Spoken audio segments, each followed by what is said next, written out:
الحمد لله رب العالمين ولا عدوان إلا على الظالمين والصلاة والسلام على أشرف الأنبياء والمرسلين محمد وعلى آله الطيبين الطاهرين وعلى صحابته الغر المحجلين وعلى من تبعهم بإحسان إلى يوم الدين أما بعد. فعن ابن عمر رضي الله تعالى عنهما قال رسول الله صلى الله عليه وسلم أحلت لنا ميتتان ودمان فأما الميتتان فالجراد والحوت وأما الدمان فالطحال والكبد أخرجه أحمد بن ماجه وفيه ضعف. حاضرین کرام، آج کی جو حدیث آپ لوگوں کے سامنے پڑھی گئی ہے، اس حدیث کے اندر مچھلی اور ٹڈی کا حکم بیان کیا گیا ہے.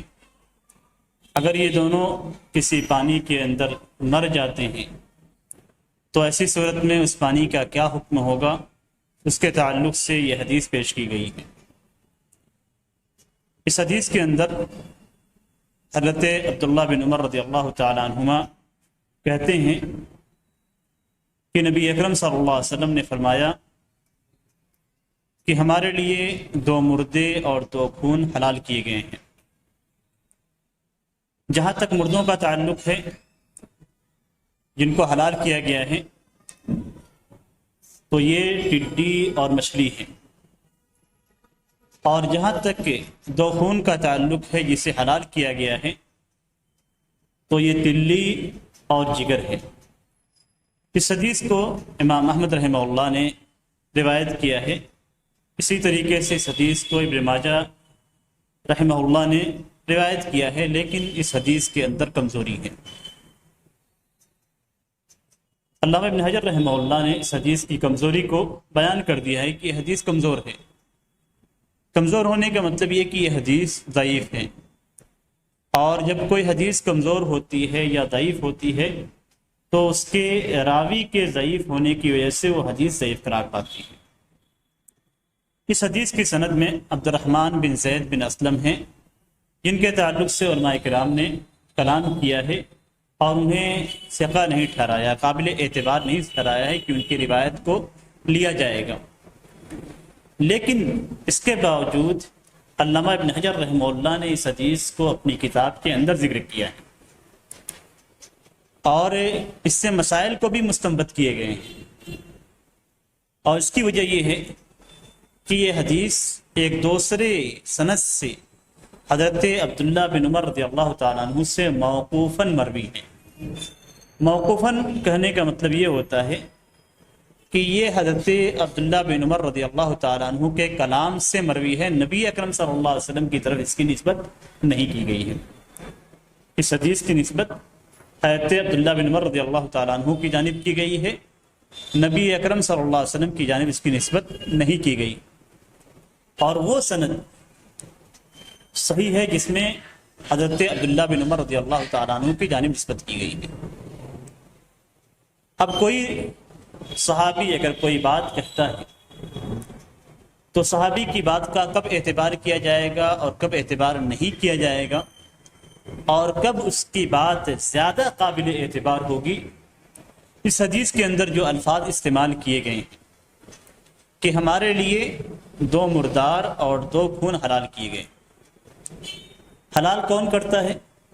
یا تو اللہ تبارک و تعالیٰ اپنے قرآن کے اندر، اپنی کتاب کے اندر کسی چیز کی حلت یا حرمت کو بیان کرتا ہے، یا پھر نبی اکرم صلی اللہ علیہ وسلم ہمیں یہ بتلائیں کہ یہ چیز حلال ہے تو ہم اسے حلال سمجھیں گے، یہ چیز حرام ہے تو ہم اسے حرام سمجھیں گے. اب حضرت عبداللہ بن عمر رضی اللہ تعالیٰ عنہ کا قول جو کہ صحیح ہے، وہ یہ کہتے ہیں کہ ہمارے لیے 2 مردار کو حلال کیا گیا ہے اور 2 خون کو حلال کیا گیا. تو ظاہر سی بات ہے حلال کرنے والی جو ذات ہے وہ نبی اکرم صلی اللہ علیہ وسلم ہے. قرآن کے اندر ذکر نہیں ہے کہ 2 مردار حلال ہیں یا 2 خون حلال ہیں، تو چونکہ قرآن کے اندر نہیں ہے، اس لیے اب صرف نبی اکرم صلی اللہ علیہ وسلم کے کلام سے ہم سمجھ سکتے ہیں کہ نبی اکرم صلی اللہ علیہ وسلم نے اس چیز کو حلال قرار دیا ہوگا، تب صحابی کہتے ہیں کہ یہ حلال ہے۔ اگر نبی اکرم صلی اللہ علیہ وسلم نے اس کا حکم نہیں بیان کیا ہوتا تو کوئی بھی صحابی اس بات کی جرات نہیں کر سکتا ہے کہ وہ کسی چیز کو حلال یا حرام ٹھہرائے۔ صحابی نے کبھی کسی بھی چیز کے تعلق سے جرات نہیں کی کہ یہ چیز حلال ہے یا یہ چیز حرام ہے، الا یہ کہ اللہ تبارک و تعالیٰ کی کتاب کے اندر موجود ہو یا نبی اکرم صلی اللہ علیہ وسلم کی حدیث میں موجود ہو۔ اس طرح کی باتیں جو غیب سے متعلق ہیں، اسی طریقے سے وہ باتیں جو عقیدے سے متعلق ہیں، اور وہ باتیں جو حلت و حرمت سے متعلق ہیں، اگر کوئی صحابی کہتے ہیں کہ یہ غیب کی کوئی بات بتلاتے ہیں یا کسی عقیدے کے تعلق سے کلام کرتے ہیں یا کسی چیز کو حلال یا حرام ٹھہراتے ہیں، تو اس کا مطلب یہ ہے کہ اس چیز کو اللہ کے رسول صلی اللہ علیہ وسلم نے بیان کیا تھا، یا اس چیز کو یا اس عقیدے کو نبی اکرم صلی اللہ علیہ وسلم نے صحابہ کرام سے بیان کیا تھا۔ اس چیز کی حلت اور حرمت جو صحابی کہتے ہیں کہ ہمارے لیے حلال کیا گیا، اس طرح کے الفاظ اگر استعمال کرتے ہیں تو نبی اکرم صلی اللہ علیہ وسلم نے بتلایا ہوگا، لیکن صحابی نے نبی اکرم صلی اللہ علیہ وسلم کی صراحت نہیں کی، اور صراحت کی ضرورت بھی نہیں ہے، اور صراحت کی ضرورت بھی نہیں ہے، اس لیے کہ جب صحابی کہتے ہیں کہ ہمارے لیے حلال کیا گیا ہے تو اس کا مطلب یہ ہے کہ نبی اکرم صلی اللہ علیہ وسلم نے اس بات کو ذکر کیا ہو۔ جس طریقے سے اگر ہم آج کہیں کہ ہمارے لیے یہ چیز حلال ہے، ہمارے لیے یہ چیز حرام ہے، تو اس کا مطلب یہ ہے کہ قرآن یا حدیث کے اندر اس کا ذکر ہوا ہے، اس لیے ہمارے لیے یہ چیز حلال ہے اور ہمارے لیے یہ چیز حرام ہے۔ اگرچہ ہم اپنی زبان سے یہ نہ کہیں کہ قرآن میں اس کو حلال قرار دیا گیا ہے، قرآن میں اس کو حرام قرار دیا گیا ہے، حدیث میں اس کو حلال قرار دیا گیا ہے، حدیث میں اس کو حرام قرار دیا ہے، اگر ہم یہ نہ کہیں، پھر بھی اگر ہم یہ کہیں کہ حلال ہے ہمارے لیے یا ہمارے لیے حرام ہے، تو اس کا مطلب یہ کہ قرآن یا حدیث کے اندر اسے حلال یا حرام بتلایا گیا ہوگا۔ اس لیے اس حدیث کا جو حکم ہے، اگرچہ جو صحیح روایت ہے وہ موقوف ہے، یعنی صحابی کا اپنا کلام ہے، لیکن اس کا حکم مرفوع حدیث کا حکم ہوگا۔ جس طریقے سے ہم نبی اکرم صلی اللہ علیہ وسلم کی حدیث پہ، آپ کے کلام پہ عمل کریں گے، اسی طریقے سے صحابی کے اس طرح کے اقوال پہ بھی ہم عمل کریں گے، اور ہمارے لیے عمل کرنا واجب ہوگا، اور یہ مرفوع اور نبی اکرم صلی اللہ علیہ وسلم کے کلام کے حکم میں ہوگا۔ حدیث کے اندر ذکر کیا گیا ہے دو چیزوں کو، دو مردار کو۔ پہلا مردار ہے الجراد، ٹڈی۔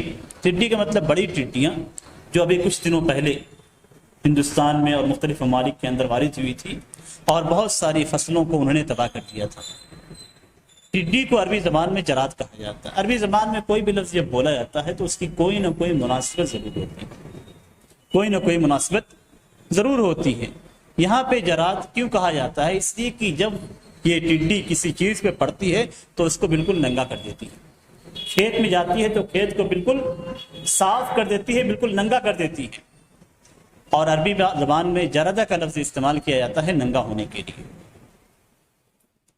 تو یہ چیز، یہ ٹڈی جب کسی چیز پہ پہنچتی ہے تو بالکل صاف کر دیتی ہے، بالکل ننگا کر دیتی ہے، اسی مناسبت سے عربی زبان میں اس کو جراد کا نام دیا گیا ہے۔ دوسری جو چیز ذکر کی گئی اس کے اندر وہ الحوت کا لفظ ہے، یعنی مچھلی۔ الحوت کا لفظ عربی زبان میں عام طور سے بڑی مچھلیوں پہ بولا جاتا ہے، جیسا کہ قرآن کے اندر فَالْتَقَمَهُ الْحُوتُ حضرت یونس علیہ السلام کے تعلق سے، کہ وہ جب دریا میں انہوں نے چھلانگ لگائی تو انہیں بڑی مچھلی نے نگل لیا۔ لیکن یہاں پہ مقصود عام مچھلی ہے، چاہے چھوٹی ہو یا بڑی ہو، دونوں پہ اس کا اطلاق ہوتا ہے۔ یہ نہ سمجھا جائے کہ یہاں پہ مراد بڑی مچھلیاں ہیں اور چھوٹی مچھلیوں کا حکم الگ ہے، بلکہ دونوں کا حکم ایک جیسا ہے۔ اس حدیث کے اندر اس بات کی دلیل ہے کہ مردار حرام ہے، مردار حرام ہے۔ کس طریقے سے ہم جانیں گے مردار حرام ہے؟ اس لیے کہ راوی کہتے ہیں کہ ہمارے لیے دو مردار کو حلال قرار دیا گیا ہے، اور جب کسی چیز کو حلال قرار دیا جائے گا تو اس کا مطلب یہ ہوا کہ وہ کسی حرام چیز سے نکال کے حلال کیا گیا ہے۔ صرف مد و مردار کی تخصیص کی گئی، اس کا مطلب یہ کہ جتنے بقیہ مردار ہیں وہ سارے کے سارے حرام ہیں، اور اس سے صرف دو چیزوں کو مستثنیٰ کیا گیا ہے، ٹڈی اور مچھلی کو، یہ دونوں کی دونوں حلال ہیں۔ اور مچھلی کے تعلق سے پہلی حدیث کے اندر ذکر تھا وَالطَّهُورُ مَاؤُهُ الْحِلُّ مَيْتَتُهُ، کہ سمندر کا پانی پاک ہے اور اس کا مردار حلال ہے، اور مردار میں جو چیز داخل ہے وہ مچھلی ہے۔ اور اسی طریقے سے اللہ تبارک تعالیٰ فرماتا ہے وَحِلَّ لَكُمْ صَيْدُ الْبَرِّ وَطَعَامُهُ مَتَاعًا لَكُمْ وَلِلسَّيَّارَةِ، کہ تمہارے لیے سمندر کا شکار اور اس کی غذا کو حلال کیا گیا۔ سمندر کے شکار کے تعلق سے حضرت ابن عباس رضی اللہ تعالیٰ عنہ کہتے ہیں کہ جو اس میں سے شکار کیا جائے، صیدہ کا جو لفظ استعمال کیا گیا ہے اس کا مفہوم یہ ہے کہ سمندر سے جو شکار کر کے مچھلیاں یا دوسری چیزیں نکالی جائیں، تو یہ صید کے لفظ میں آ گئی، یعنی شکار کیا گیا۔ اور طعام کے تعلق سے کہتے ہیں کہ سمندر جن مچھلیوں کو باہر پھینک دے، جب مد و جزر ہوتا ہے تو ایسی صورت میں پانی چڑھتا ہے تو مچھلیاں ساحل کے کنارے پہ آ جاتی ہیں، اور جب پانی کھسکتا ہے تو مچھلیاں وہیں پہ رہ جاتی ہیں اور پانی چلا جاتا ہے، تو اسے کہتے ہیں جسے سمندر نے پھینک دیا۔ اور اسی کا ذکر اللہ تبارک و تعالیٰ نے اس آیت کریمہ کے اندر کیا کہ وَطَعَامُهُ، اور سمندر کی غذا کھانے کی چیزیں یعنی مچھلیاں۔ تو اس آیت کریمہ سے ہمیں جو چیز ملتی ہے اور اس حدیث سے بھی، وہ یہ کہ سمندر کی جو مچھلیاں ہیں وہ ساری کی ساری حلال ہیں، چاہے آپ نے شکار کیا ہو یا پھر سمندر کے باہر ساحل پہ آپ کو ملی ہو، یا پانی کے اندر وہ مچھلیاں آپ کو تیرتی ہوئی مردہ ملی ہو۔ اس لیے کہ یہاں پہ میتا کا لفظ استعمال کیا گیا، اور میتا کہتے ہیں جسے ذبح نہ کیا گیا ہو، جسے شرعی طور سے ذبح نہ کیا گیا ہو، مردار ہے۔ میتا کہتے ہیں جو خود سے مر گئی ہو، جسے آپ کہہ دیں کہ خود سے جو مر گئی ہو یہ میتا ہے۔ اور اس حدیث کے اندر میتا کا لفظ استعمال کیا گیا ہے، یعنی مردار کا لفظ استعمال کیا گیا ہے۔ تو مچھلیاں جن کا آپ نے شکار کیا، وہ مچھلیاں جسے سمندر نے باہر پھینک دیا، اسی طریقے سے وہ مچھلیاں جو سمندر اور دریا کے اندر یا کسی پانی والی جگہ پہ مردار اوپر تیرتی ہوئی نظر آئیں، چاہے وہ پھولی ہوں یا پھولی نہ ہوں، دونوں صورتوں میں آپ کے لیے حلال ہے، شریعت نے اسے حلال قرار دیا ہے۔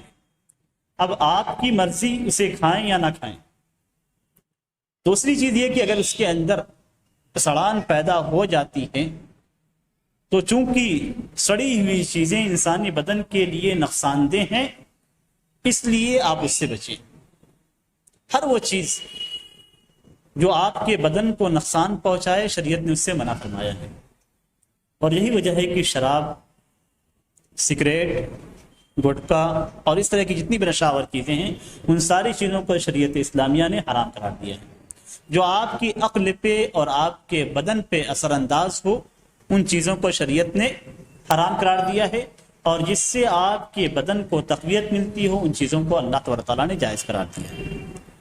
تو یہاں پہ جو بھی مچھلی ہو، چاہے مچھلی کی کوئی بھی شکل ہو، مری ہوئی ہو، شکار کیا گیا ہو، اور چاہے اسے سمندر نے پھینک دیا ہو، وہ ساری کی ساری مچھلیاں حلال ہیں، اور یہ حدیث اس بات کی دلیل ہے۔ اسی طریقے سے پہلی حدیث جو بلوغ المرام کی ہے کہ الحل میتتہ، کہ اس کا مردار حلال ہے، وہ بھی اس بات پہ دلالت کرتی ہے۔ مزید ایک حدیث ہے حضرت جابر رضی اللہ تعالیٰ عنہ کی، وہ کہتے ہیں کہ جیش خبش ایک لشکر تھا، لشکر کے اندر صحابہ کرام جو ہے لڑنے کے لیے گئے، جنگ کے لیے گئے، اور اس سے لشکر کے امیر ابو عبیدہ تھے۔ کہتے ہیں کہ اس لشکر میں جب ہم لوگ گئے تو ہم لوگوں کو بہت شدید بھوک لگ گئی، یعنی کھانے پینے کی چیزیں ختم ہو گئی اور ہم بھوک سے دوچار ہو گئے۔ تو ہم نے دیکھا کہ سمندر نے ایک بڑی سی مچھلی، مردار مچھلی سمندر کے کنارے پھینک دی ہے، اور اس مچھلی کا جو نام تھا وہ عنبر تھا۔ کہتے ہیں اتنی عظیم مچھلی ہم نے کبھی نہیں دیکھی۔ ہم 15 دن تک اس سے کھاتے رہے۔ پھر حضرت ابو عبیدہ رضی اللہ تعالیٰ عنہ نے اس کے کانٹے میں سے ایک کانٹا لیا. اب وہ اس کو کانٹا نہیں کہیں گے بلکہ اس کو ہم کہیں گے کہ ہڈیوں میں سے ایک ہڈی لی, اتنی عظیم تھی. ہڈی کو کھڑا کیا گیا اور جو سب سے طویل شخص تھا اسے سب سے بڑے اونٹ پہ بیٹھایا گیا اور اس ہڈی اور کانٹے کے نیچے سے گزار دیا گیا, وہ گزر گیا. اتنی بڑی مچھلی تھی, امبر مچھلی اتنی عظیم تھی. 15 دن تک پورا لشکر اس سے کھاتا رہا. اس کے بعد اسی وقت بعد صحابہ کرام نے حرج محسوس کیا کہ یہ مردار ہے, مردار سے کھانا جائز نہیں. عام طور سے صحابہ کرام یہی جانتے تھے, کیونکہ اول حکم یہی تھا کہ مردار کا کھانا جائز نہیں ہے. اس لیے بعض صحابہ کرام نے حرج محسوس کیا کہ اس کو شکار نہیں کیا گیا ہے, یہ شکار کی وجہ سے نہیں مرا بلکہ یہ مردار ہے جسے سمندر نے پیچھے ڈال دیا ہے. لیکن بعض صحابہ کرام نے کہا کہ چونکہ ہم بھوک کی حالت عالم میں ہیں اور شدید بھوک کی عالم میں ہم مردار کو کھا سکتے ہیں. جب شدید بھوک ہو تو اس عالم میں ہم مردار کو کھا سکتے ہیں. تو یہ علت انہوں نے بیان کی. صحابہ کرام نے خیر کھایا, جو اختلاف کرنے والے تھے انہوں نے بھی, اور جو بھوکے تھے انہوں نے بھی, اور جنہوں نے کہا کہ مجبوری کی صورت میں جائز ہے انہوں نے بھی. سارے صحابہ کرام کھائے. کھانے کے بعد نبی اکرم صلی اللہ علیہ وسلم کے پاس جب پہنچے تو نبی اکرم صلی اللہ علیہ وسلم سے انہوں نے یہ قصہ بیان کیا. آپ صلی اللہ علیہ وسلم نے فرمایا کہ کھاؤ, یہ اللہ تبارک و تعالیٰ کی جانب سے تمہارے لیے رزق تھا. اس کے بعد نبی اکرم صلی اللہ علیہ وسلم نے فرمایا کہ اگر تمہارے پاس کچھ بچی ہوئی مچھلی ہو تو مجھے بھی کھلاؤ. تمہارے پاس اگر بچی ہوئی مچھلی ہو تو مجھے بھی اسے کھلاؤ. اب جو علماء کرام اس حدیث سے یہ دلیل پکڑتے ہیں کہ مردار مچھلی کا کھانا جائز نہیں ہے, اور چونکہ صحابہ کرام نے مجبوری کی حالت میں کھایا تھا اس لیے ان کے لیے جائز تھا, تو نبی اکرم صلی اللہ علیہ وسلم نے جب مچھلی کو طلب کیا کھانے کے لیے تو کون سی مجبوری تھی؟ نبی اکرم صلی اللہ علیہ وسلم تو مدینے میں تھے, لشکر گیا ہوا تھا. لشکر لوٹ کے جب آیا تو نبی اکرم صلی اللہ علیہ وسلم نے کہا کہ اطعمونا ان کان معکم, اگر تمہارے پاس کچھ ہو تو کھلاؤ مجھے. بعض صحابہ کرام کے پاس تھوڑی سی مچھلی بچی ہوئی تھی, وہ لائے نبی اکرم صلی اللہ علیہ وسلم کے پاس اور نبی اکرم صلی اللہ علیہ وسلم نے کھایا. تو اس سے یہ ثابت ہوتا ہے کہ مردار مچھلی کا کھانا مجبوری کی حالت میں نہیں ہے بلکہ عام حالت میں بھی مردار مچھلی کا کھانا جائز ہے. اس میں اس حدیث کے اندر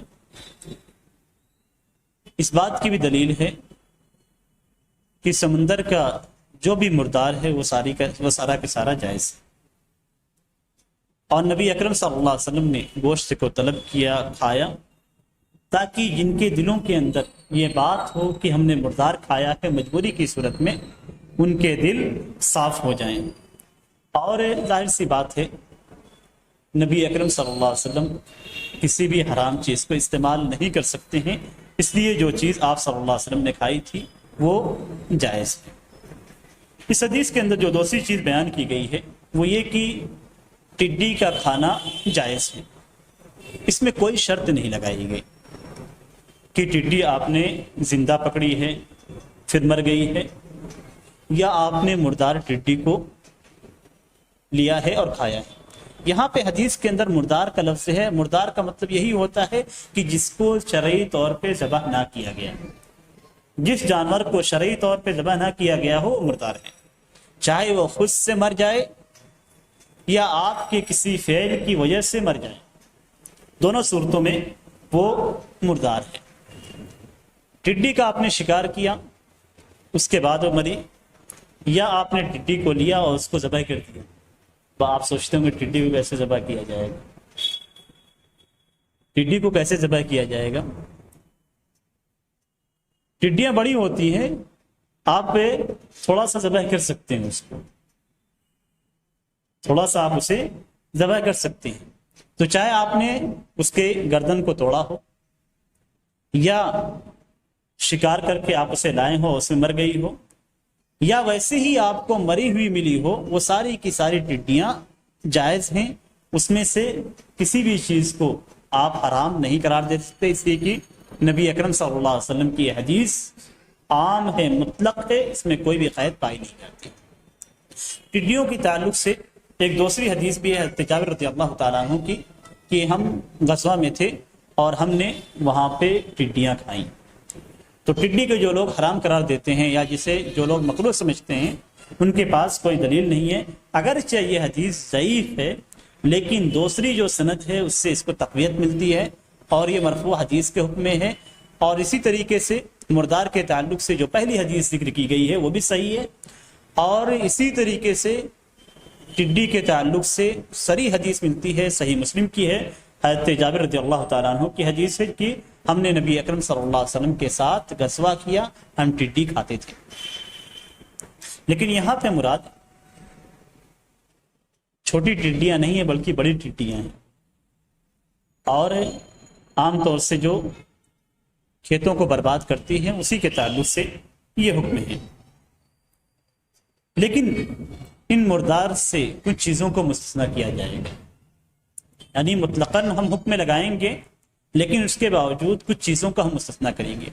جس طریقے سے آج ٹڈیوں کو مارنے کے لیے زہریلے کیمیکل استعمال کیے جاتے ہیں تاکہ وہ فضا میں مر جائیں یا جس کھیت میں گزرے ہوئے ہیں، اس کھیت میں گئے ہوئے ہیں وہاں مر جائیں، تو اگر زہریلا کیمیکل استعمال کیا گیا ہے ان کے مارنے کے لیے تو پھر اس کا کھانا جائز نہیں ہے، اس لیے کہ وہ زہریلا کیمیکل جو ان پہ چھڑکا گیا ہے جس کی وجہ سے ان کی موت ہوئی ہے وہ ان کے بدن کے اندر موجود ہے، اگر آپ اسے استعمال کریں گے تو وہ زہر آپ کے بدن میں پہنچ جائے گا، اس لیے اس کا کھانا جائز ہے۔ تو ہر وہ ٹڈی جسے زہریلے کیمیکل سے مارا گیا ہو اس کا کھانا جائز نہیں ہے، اس لیے کہ اللہ تبارک تعالیٰ قرآن مجید میں فرماتا ہے وَلَا تَقْتُلُوا أَنفُسَكُمْ إِنَّ اللَّهَ كَانَ بِكُمْ رَحِيمًا، تم اپنے آپ کو قتل نہ کرو، ہلاکت میں نہ ڈالو، وَلَا تُلْقُوا بِأَيْدِيكُمْ إِلَى التَّهْلُكَةِ، اپنے ہاتھوں کو ہلاکت میں نہ ڈالو، یعنی اپنے آپ کو ہلاکت میں نہ ڈالو۔ تو زہریلی چیزیں آپ کے بدن کو نقصان پہنچانے والی ہیں، اس زہر کی وجہ سے وہ ٹڈی آپ کے اوپر حرام ہو جاتی ہے، ورنہ حقیقت میں ٹڈیاں آپ کے لیے حلال ہیں۔ اسی طریقے سے بعض سمندر کے بعض حصوں میں اور بعض دریاؤں میں کیمیکل زدہ پانی ڈالا جاتا ہے یا زہریلا پانی ڈالا جاتا ہے لیب وغیرہ کا اور دوسری چیزوں کا، فیکٹریوں کا، جس کے زہر کی وجہ سے مچھلیاں مر جاتی ہیں۔ تو اگر کسی مقام پہ اس طریقے کے مواد ڈالے گئے اور اس کی وجہ سے مچھلیاں مر گئیں تو مچھلی آپ کے لیے حلال نہیں، اس لیے کہ اس کے اندر اس زہریلے مادے کا اثر پہنچ چکا ہے اور وہ آپ کے بدن کو بھی نقصان پہنچائیں گے۔ تو یہ چیزیں الگ ہیں، دوسری دلیلوں سے ان کو ہم الگ کرتے ہیں۔ دوسری دلیلیں کیا ہیں؟ اللہ تبارک تعالیٰ فرماتا ہے اپنے آپ کو ہلاکت میں نہ ڈالو، اپنے آپ کو قتل نہ کرو۔ تو یہ ساری چیزیں ایسی ہیں جس سے جو ہمیں دلیل ملتی ہے کہ ہر زہریلی چیز، ہر وہ چیز جو بدن کو نقصان پہنچانے والی ہے اس کا حکم الگ ہے۔ کوئی بھی چیز آپ گوشت لے آتے ہیں، گوشت آپ کے لیے حلال ہے، لیکن اگر اس میں کوئی زہریلا مادہ لگ جاتا ہے تو آپ کے لیے وہ کھانا حلال نہیں ہے۔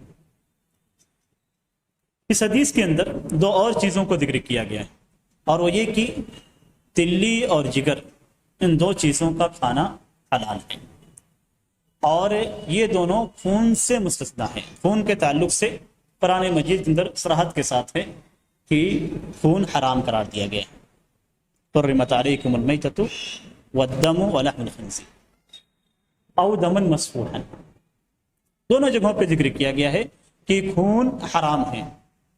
اب یہ دو چیزیں، جگر اور تلی، یہ دونوں چیزیں خون سے بنتی ہیں۔ تلی کو آپ دیکھیے تو اس میں خون ہی خون آپ کو نظر آئے گا،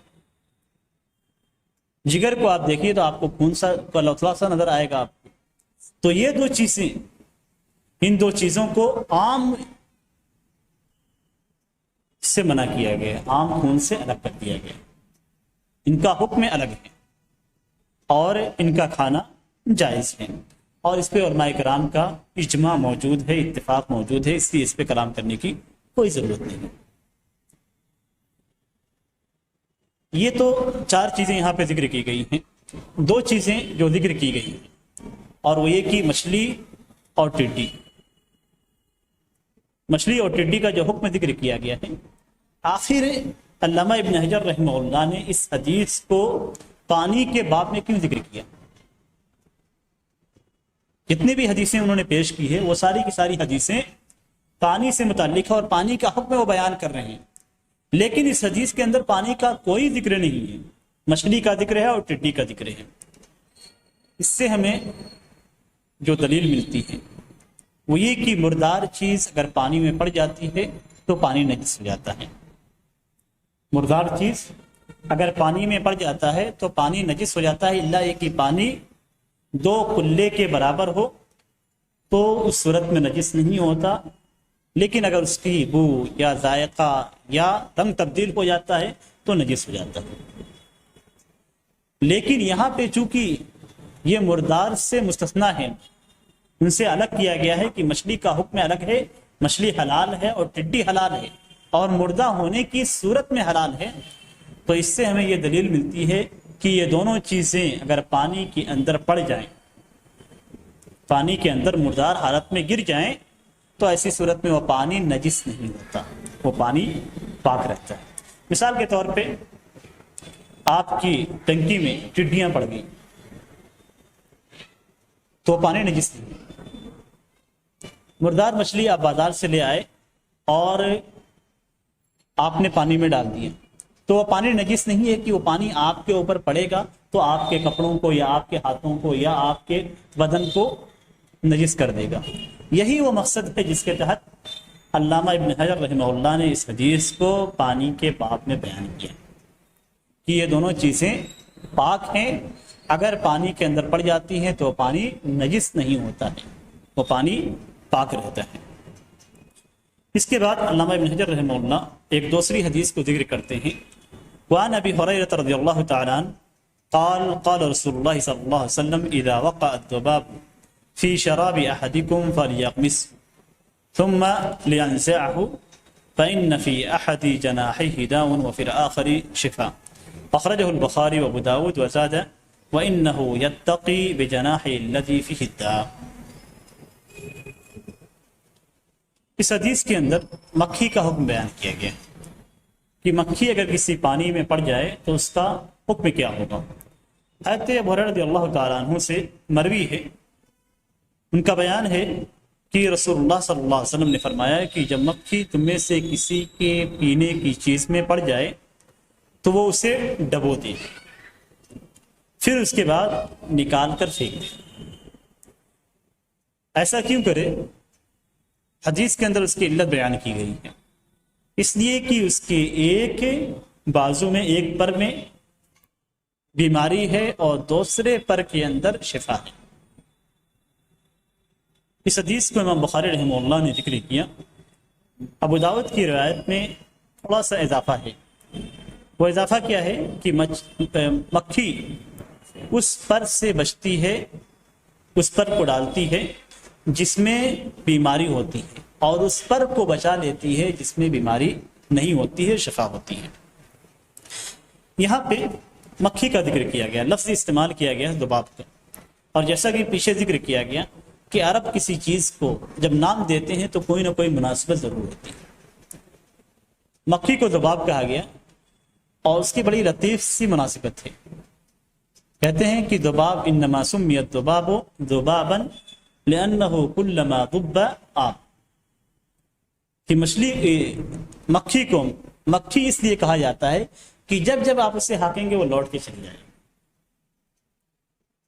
مکھی کو آپ ہٹائیے پھر لوٹ کے آئے گی، پھر ہٹائیے پھر لوٹ کے آئے گی۔ تو ذب آب یہ جو لفظ ہے عربی زبان میں ہانکا جائے پلٹ آئے، تو اسی لیے اس کا نام ذباب رکھا گیا۔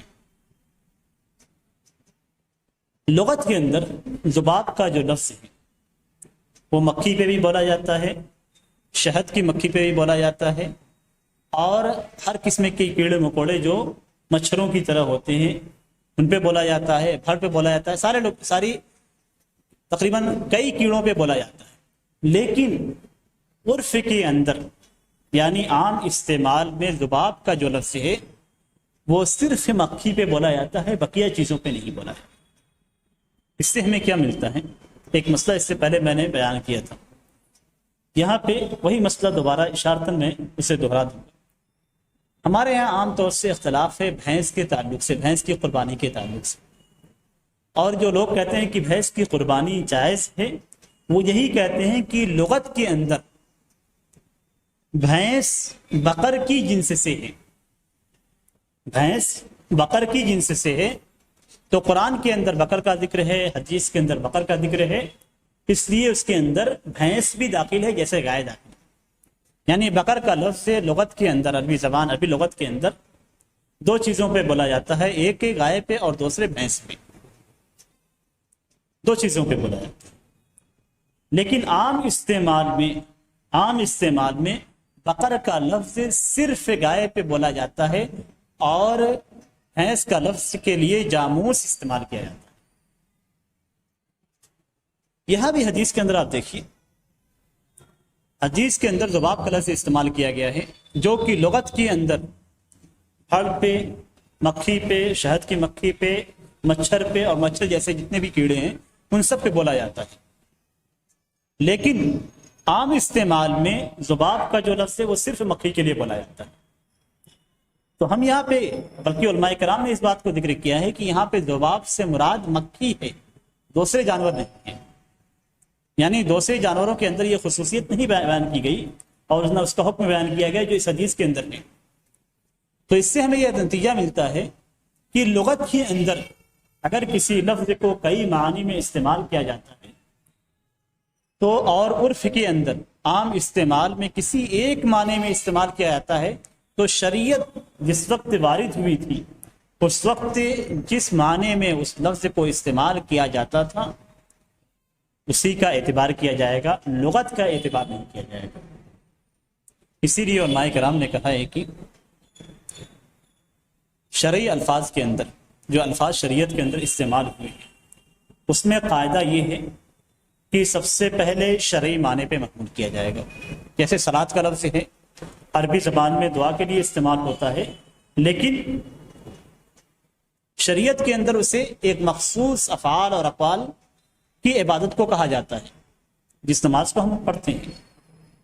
تو اب اگر کوئی کہتا ہے کہ صلاۃ سے مراد دعا کرنا ہے، تو ہم کہیں گے نہیں، شریعت کا جو معنی ہے اسی معنی کو ہم لیں گے۔ تو قاعدہ یہ کہ سب سے پہلے کوئی بھی لفظ اگر شریعت کے اندر وارد ہوتا ہے تو اس کا شرعی مفہوم لیا جائے گا، پھر اس کے بعد عرفی مفہوم لیا جائے گا، یعنی جو عام استعمال میں، پھر آخر میں لغوی استعمال لیا جائے گا۔ اب جو لوگ بھینس کی قربانی کو جائز قرار دیتے ہیں وہ سب سے پہلے لغوی استعمال کو لے رہے ہیں، اس سے پہلے کا جو قاعدہ ہے اس قاعدے کو چھوڑتے ہوئے کہ عرف کو پہلے لیا جائے گا، لغت کو متاثر کیا جائے گا، یہ استعمال نہیں کرتے۔ اگر اس اعتبار سے لیا جائے تو مکھی کے ساتھ ساتھ اگر مچھر ہی پانی میں پڑ جاتا ہے تو اسے بھی ڈبویا جائے گا۔ لغوی اعتبار سے اگر لیں تو مچھر ہی پڑ جاتا ہے تو اسے ڈبویا جائے گا، بھڑ پڑ جاتا ہے تب بھی اسے ڈبویا جائے گا۔ یعنی جتنے بھی کیڑے مکوڑے پڑتے ہیں اسے ہم پانی میں ڈبوئیں گے، اس کے بعد نکال کے پھینکیں گے۔ جبکہ یہاں پہ جو مقصود ہے وہ مکھی کے تعلق سے، یہاں پہ جو مقصود ہے وہ مکھی کے تعلق سے، عرف میں ذباب کا لفظ مکھی کے لیے استعمال ہو رہا ہے، اور جتنے معانی لغت کے اندر ہیں اس کا یہاں پہ اعتبار نہیں ہے۔ اور جتنی چیزیں ذکر کی گئی سب کے نام ہیں، جتنی چیزیں میں نے ذکر کی ہیں، بھڑ کا بھی الگ نام ہے، اسی طریقے سے شہد کی مکھی کا بھی الگ نام ہے، مچھر کا بھی الگ نام ہے، اور بھی کیڑے ہیں ان کے الگ الگ نام ہیں۔ الگ الگ نام ہونے کے باوجود لغت کے اندر سب پہ ذباب کا لفظ استعمال کیا جاتا ہے۔ جس طریقے سے گائے کا لفظ اور جاموس کا لفظ، بقر اور جاموس دونوں کا لفظ استعمال کیا جاتا ہے، اور بقر کا لغوی معنی ہے، جاموس اور بقر دونوں کی دونوں، لیکن اس کے باوجود جو اصطلاح کے اندر معروف ہے اسے ہی لیا جائے گا، جو عرف عام میں رائج ہے اسی معنی کو لیا جائے گا، اسی لفظ کو اسی معنی پہ محمول کیا جائے گا، دوسرے معنی کو نہیں لیا جائے گا۔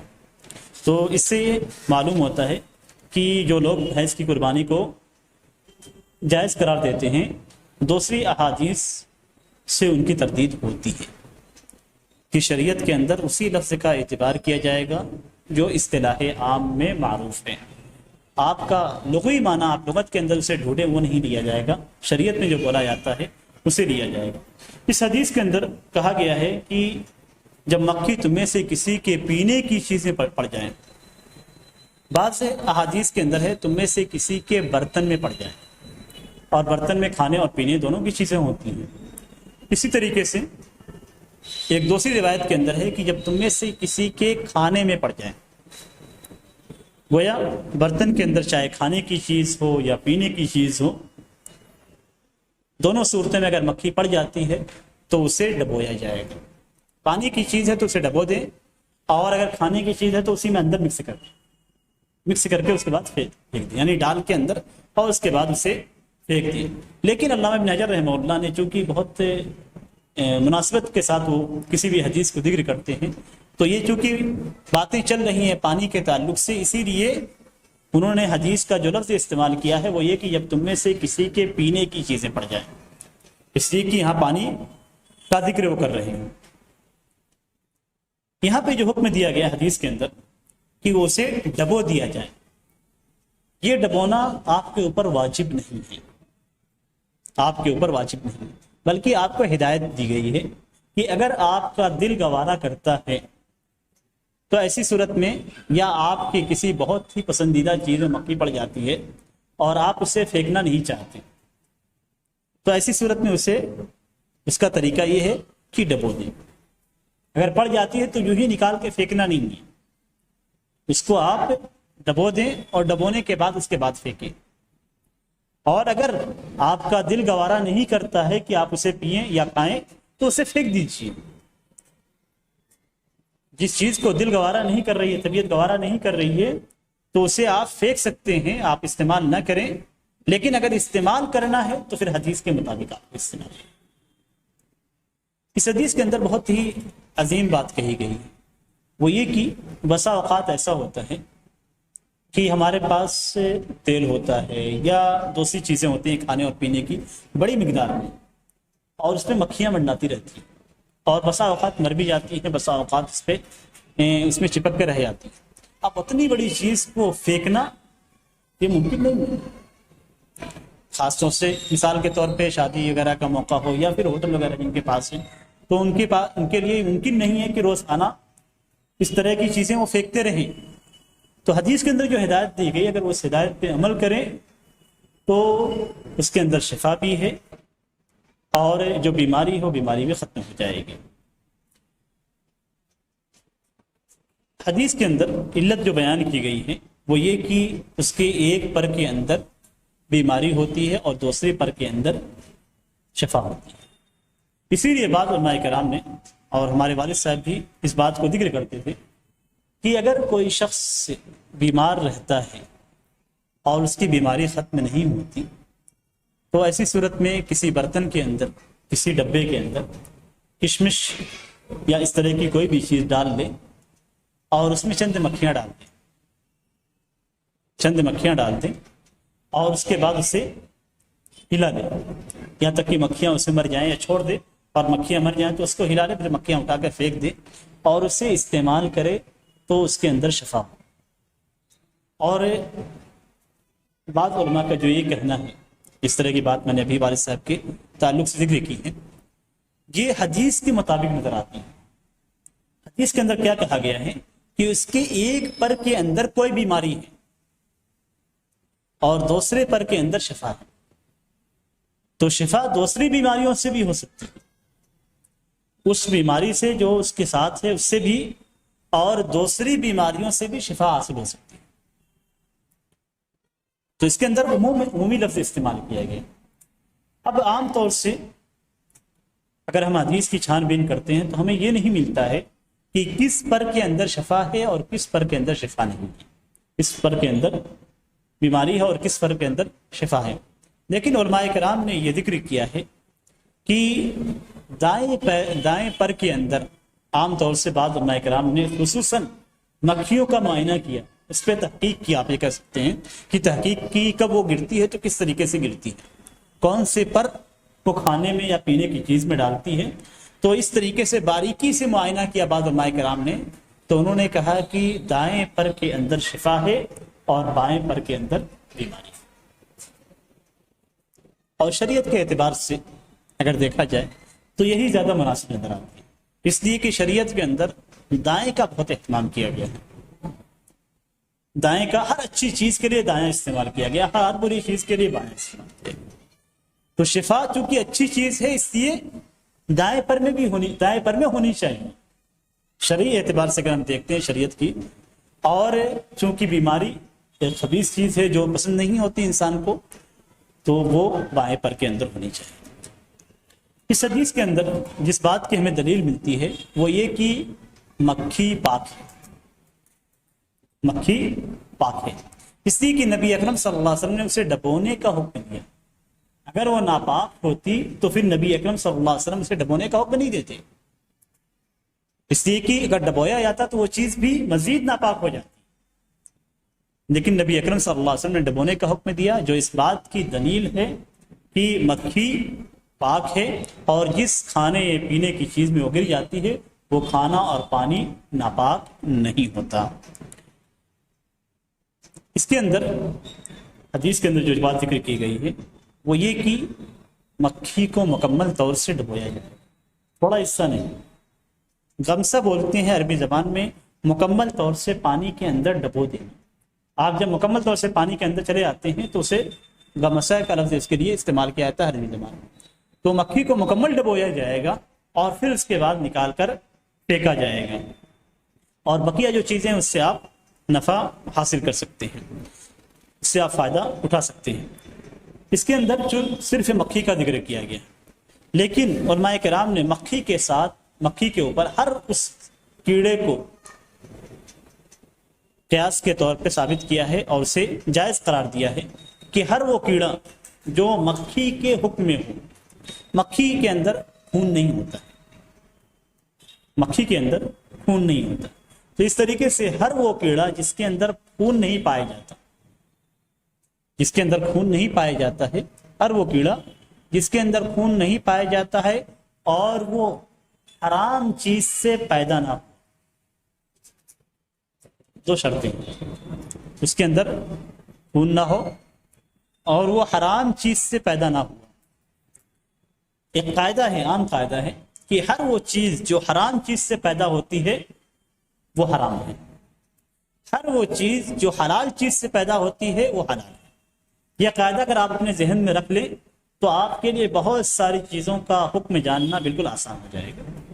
جو چیزیں حرام سے پیدا ہوتی ہیں وہ حرام ہیں، جو چیزیں حلال سے پیدا ہوتی ہیں وہ حلال ہیں۔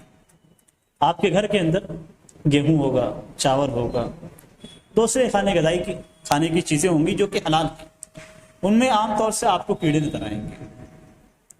وہ سارے کے سارے کیڑے جو اس میں سے پیدا ہوتے ہیں یا سبزیوں سے پیدا ہوتے ہیں، یہ سارے کے سارے کیڑے سب کے سب حلال ہیں، اس لیے کہ یہ پاک چیز سے، حلال چیز سے پیدا ہوا۔ اور یہ قاعدہ ہے ما تولد من الحلال فهو حلال وما تولد من الحرام فهو حرام، کہ جو حلال سے پیدا ہو وہ حلال ہے اور جو حرام سے پیدا ہو وہ حرام ہے۔ تو یہاں بھی جو حرام چیز سے پیدا نہ ہوا ہو اور مکھی کی طرح اس کے اندر کسی قسم کا خون نہ پایا جاتا ہو اور وہ کسی کھانے کے اندر گر جاتا ہے یا پینے کی چیزیں میں پڑ جاتا ہے تو وہ کھانا اور پانی ناپاک نہیں ہوتا، اسے استعمال کیا جا سکتا ہے۔ اور اس چیز پہ علماء کرام کا اجماع موجود ہے۔ اس حدیث کے اندر جو بات بیان کی گئی ہے، جو تحقیق بیان کی گئی، جو نبی اکرم صلی اللہ علیہ وسلم کا فرمان، وہ اس بات کی دلیل ہے کہ شریعت اسلامیہ اللہ تبارک تعالیٰ کی جانب سے۔ آج ہمارے پاس لیب ہے، لیب کے ذریعے سے ہم جو ہے کسی چیز کے اندر بیکٹیریا اگر موجود ہوتی ہے تو پتہ لگا لیتے ہیں، کس کے اندر ضرر ہے اسے پتہ لگا لیتے ہیں، کس کے اندر نفع ہے اسے پتہ لگا لیتے ہیں۔ لیکن اس زمانے میں کوئی لیب نہیں تھا، اور یہ طب کے اندر یہ بات معروف بھی نہیں تھی کہ مکھی کے ایک پر کے اندر بیماری ہے اور دوسرے پر میں شفا ہے۔ اس کے باوجود نبی اکرم صلی اللہ علیہ وسلم نے ایک ایسی بات بتلائی، جبکہ نبی اکرم صلی اللہ علیہ وسلم کسی میڈیکل کالج سے پڑھے ہوئے بھی نہیں تھے، آپ تو امی تھے، یعنی ان پڑھ تھے. حضرت جبریل آپ کے پاس آیا اور انہوں نے کہا کہ اقرا، تو آپ نے کہا میں پڑھنا نہیں جانتا ہوں. اس کے باوجود ایسی بات آپ صلی اللہ علیہ وسلم نے بتلائی جس کو صرف اللہ تبارک و تعالیٰ کی جانب سے وحی کے ذریعے ہی معلوم کیا جا سکتا تھا. تو اس سے اسلام کی حقانیت ثابت ہوتی ہے. اور جدید تحقیق جتنی بھی ہوئی ہے کچھ زمانے پہلے، اس میں بھی یہ ثابت ہوا ہے کہ مکھی کے ایک پر کے اندر بیماری اور دوسرے پر کے اندر شفا ہے. ہمیں آپ لوگوں کو تعجب ہوگا اس بات کو جان کے کہ اس طرح کی جتنی بھی احادیث ہیں قرآن کے اندر، اس طرح کی جتنی بھی چیزوں کو حلال اور حرام قرار دیا گیا ہے، یا جو وہ چیزیں جو تھوڑا سا عجیب ہوتی ہیں، جیسے مثال کے طور پہ شریعت اسلامیہ نے سور کو کیوں حرام قرار دیا؟ شریعت یہاں پہ کہتی ہے کہ ڈبو کے اس کے بعد پھینکا جائے، کیوں ڈبونے کا حکم دیا گیا؟ شریعت کہتی ہے کہ ایک پر کے اندر شفا ہے، دوسرے کے اندر بیماری ہے. اس طرح کی جتنی بھی چیزیں حرام قرار دی گئی ہیں اور اس طرح کی جتنی بھی احادیث ہیں، ان کی چھان بین مسلمانوں سے پہلے مستشرقین نے کی، یہودیوں نے کی، عیسائیوں نے کی. ان کا مقصد یہ نہیں تھا کہ اسلام کی حقانیت کو ثابت کیا جائے، مقصد یہ تھا کہ کوئی بھی چیز مل جائے، کوئی بھی چھوٹی سی چیز مل جائے جس سے ہم اسلام کو غلط ثابت کر سکیں. ہم یہ کہہ سکیں کہ تمہارے یہاں قرآن کے اندر اس چیز کو حرام قرار دیا گیا ہے جبکہ اس میں نہ فائدہ ہے. شراب کو حرام قرار دیا، اس میں فائدہ ہے، لیکن نہیں. انہوں نے کسی بھی چیز کو، چاہے وہ قرآن کے اندر موجود ہو یا حدیث کے اندر بیان کی گئی ہو، کسی بھی چیز کے اندر کوئی بھی ایسی بات نہیں پائی جو حق کے خلاف ہو. تحقیق کی، ریسرچ کیا، لیکن اس کے باوجود نتیجے پہنچے کہ اسلام کی جو باتیں ہیں وہ بالکل صحیح ہیں. کچھ نے چھپایا، کچھ نے اسے ظاہر کیا، کچھ اسلام میں داخل ہوئے اور کچھ حضرت صفیہ بنت حیی رضی اللہ تعالیٰ عنہ کی طرح کے چچا کی طرح اور ان کے والد کی طرح اسلام میں داخل ہوئے. اسلام میں داخل ہونا، ہدایت کی توفیق ملنا، یہ اللہ تبارک و تعالیٰ کی جانب سے ہوتا ہے. نبی اکرم صلی اللہ علیہ وسلم جب مدینہ میں تشریف لے آئے تو یہودی آپ صلی اللہ علیہ وسلم کو پہچانتے تھے. قرآن کے اندر کہا گیا ہے کہ یعرفونہ کما یعرفون ابناءہم. آپ صلی اللہ علیہ وسلم کو ویسے پہچانتے ہیں جیسے ایک شخص سے اپنے بیٹے کو پہچانتا ہے. بھیڑ کے اندر اگر اس کا بیٹا ہے، اس کی نگاہ پڑ گئی اس پہ، تو فوری طور سے پہچان لے گا کہ یہ میرا بیٹا ہے. اس طریقے سے وہ نبی اکرم صلی اللہ علیہ وسلم کو پہچانتے تھے. حضرت صفیہ کا بیان ہے کہ میرے والد اور میرے چچا نبی اکرم صلی اللہ علیہ وسلم کے پاس گئے، مدینے میں گئے، یہ خیبر میں رہتی تھی.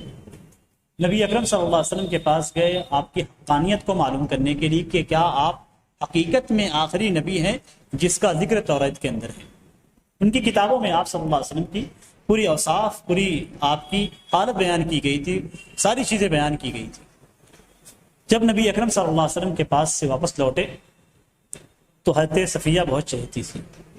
جب گھر کے اندر وہ داخل ہوئے تو اس وقت حضرت صفیہ لبکی، لیکن انہوں نے نظر انداز کر دیا اور اندر کمرے میں گھس گئے. بچی تھی، ماں باپ سے محبت تھی، لگاؤ تھا، ہمیشہ جب باہر سے آتے تھے تو یہ لپک کے جاتی تھی. تو یہ پیچھے پیچھے گئی. جب وہاں پہ پہنچی تو انہوں نے سنا کہ چچا باپ سے کہہ رہا ہوا کیا یہ وہی نبی ہیں؟ تو باپ نے کہا کہ وہی نبی ہیں، حقیقت میں وہی نبی ہیں جن کا ذکر توریت کے اندر ہے، جو آخری نبی ہے. اس کے بعد چچا نے پوچھا تو اب کیا کرنا ہے؟ یعنی نبی کو تو پہچان لیا ہم نے، تو اب کرنا کیا ہے؟ تو باپ جواب دیتے ہیں جب تک زندہ رہوں گا اس وقت تک دشمنی کرتا رہوں گا. اسی لیے قرآن مجید میں فرمایا گیا لَتَجِدَنَّ أَشَدَّ النَّاسَ عَدَاوَةً لِلَّذِينَ آمَنُوا یہود والذین اشرکوا. مسلمانوں کے سب سے بڑے دشمن آپ یہود کو پائیں گے اور مشرکین.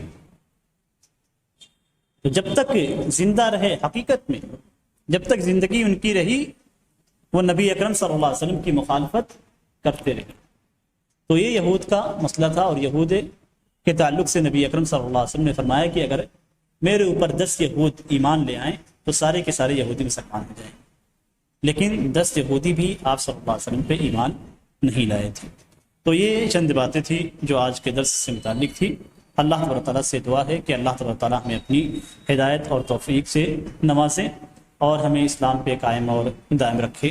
آمین۔ وصلی اللہ علیہ نبینا محمد وعلی آلہ وصحبہ وسلم۔